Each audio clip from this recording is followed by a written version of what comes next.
கார்த்திகை மாசம் முழுவதுமே விளக்கேத்தி வாசல்ல வைக்கணும், மொட்டை மாடியில வைக்கணும், வெளிப்புறங்கள்ல வைக்கணும், வீட்டுல சுவாமி ரூம்ல விளக்கேத்தி வைக்கணும். ஆகாஷ தீபதானம்னு பேரு இதுக்கு. இப்படி விளக்கேத்தனம்.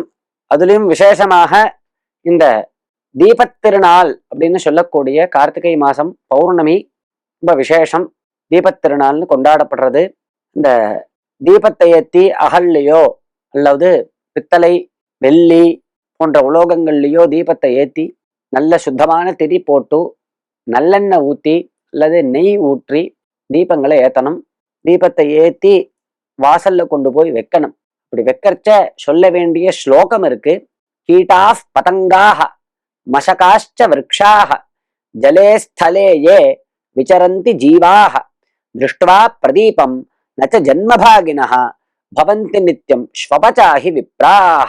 அதாவது இந்த தீப ஒளியை பார்க்கக்கூடிய கீட்டாக ரொம்ப சிறிது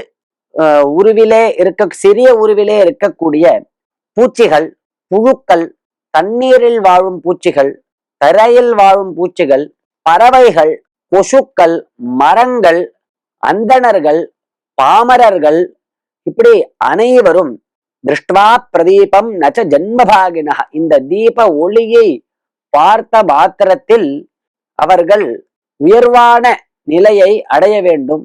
அவர்களுடைய பாபங்கள்லாம் நசிச்சு அவர்களுக்கு பிறவியற்றதான ஒரு நிலை, சம்சாரத்திலிருந்து முக்தி ஏற்பட்டு அவர்கள் பிறவா நிலையை அடைய வேண்டும் அப்படின்னு சொல்லி இந்த தீபத்தை ஏத்தி வைக்க வேண்டும் அப்படின்னு சாஸ்திரங்கள் சொல்றது.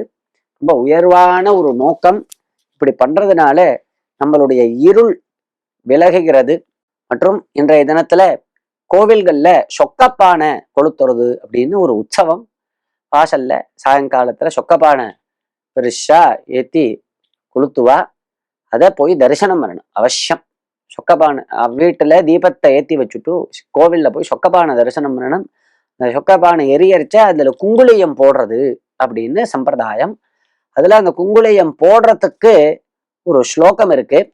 சொக்கப்பானைய குங்குளியத்தை வீசும்போது சொல்ல வேண்டிய ஸ்லோகம் உஜ்வல ஜோதிர் ஆகாஷே தீப்யமானே விபாவசௌ குக்குலம் பிரக்ஷிபாம் யத்ர பிரீதோபவ மகாபலே அப்படின்னு இந்த ஸ்லோகத்தை சொல்லி குங்குளியத்தை இந்த சொக்கப்பானையில வீசி பிரார்த்தனை பண்ணிக்கணும்.